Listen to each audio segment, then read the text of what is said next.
Verse 33, he said, your children shall wander in the wilderness 40 years and bear your whoredoms until your carcasses be wasted in the wilderness. After the number of the days in which ye search for the land, even 40 days, each day for a year, shall ye bear your iniquities, even 40 years, and ye shall know my breach of promise. Why? Because they murmured and complained about God's promise. God said, because you murmured, I'm going to breach my promise. What I told you I was going to do for you. In spades, we say you reneging. In other words, I'm taking it back. Not only am I going to take it back, but I got to punish you for what you've done.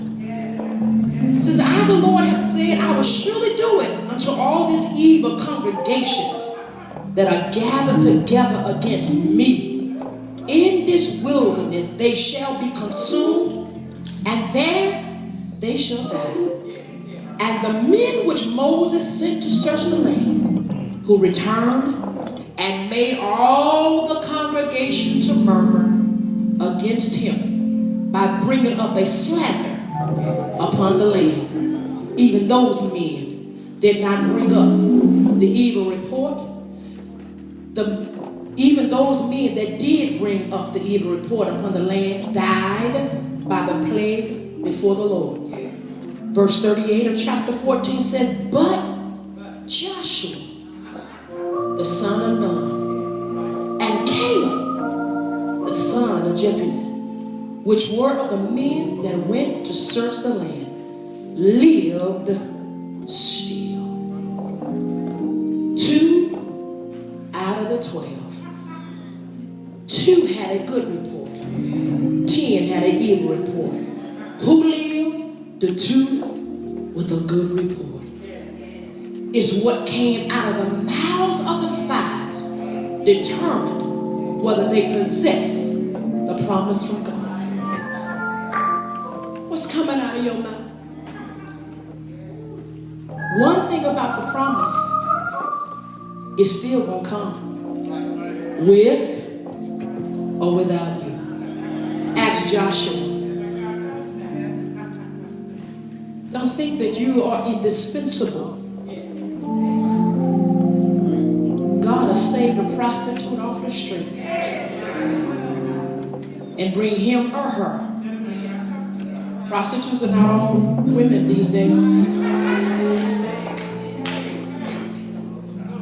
But to bring him or her into this church and move you.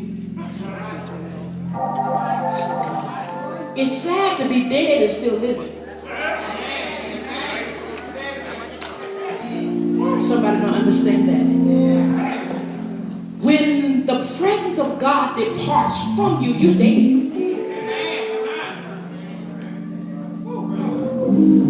He wrote Ichabod, for the glory of God has departed. It's a shame to be living and dead because God has departed from you.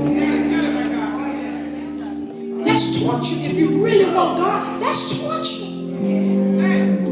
But when we come against what God says, he will preach his promise concerning you. But his promise will come to pass. You determine whether you want to possess your promise. Exceedingly abundantly above all you can ask or think, according to the power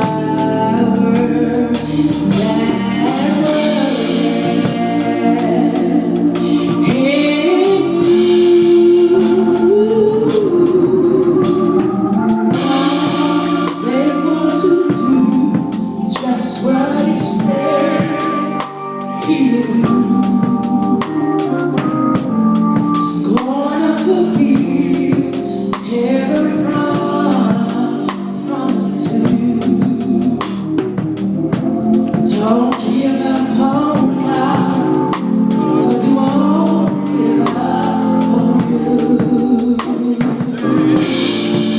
Don't give up on God, 'cause He won't give up on you.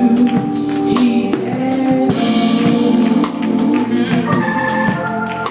He's able. Anybody needs something from the Lord, the altar is available for you. We will pray with you, and we'll pray for you. Whatever you need Him to do. I don't care who you are, how long you've been saved, how long you've been in church. There's always an opportunity to come to the altar and ask God to do the greater things in us. He's able to do it. All over this building, think about where you are. Think about what's coming out of your mouth. What is your report in the midst of your own trials and tribulations? What is your report? I want you to think about that. While you stand on the altar, lift your hands up to the Lord and begin to talk to God. Many of us got to ask God to forgive us. You know why? Because we've had an evil report about God's promises. We've had an evil report about what we didn't understand. And you got to ask God, forgive me, because I don't want to die where I am and miss the promise. Forgive me how I've sown seeds of discord. What is sowing seeds of discord? Saying and doing anything to cause one another not to get along. The Bible said, God said, I hate it. It's an abomination. I hate it. So we can ask God to forgive us about what has come out of our mouth. Come on, talk to the Lord. Talk to the Lord. Father, you have come in your word to give us another opportunity. The first thing that we want to do is ask you to forgive us for our sins. Forgive us, God, for everything we've done wrong. All unrighteousness, all sin, God. You said in Hebrews 12:1, wherefore we accomplished about with all such great cloud of witnesses, let us lay aside every weight and the sin. Some of us have weights that need to be lifted.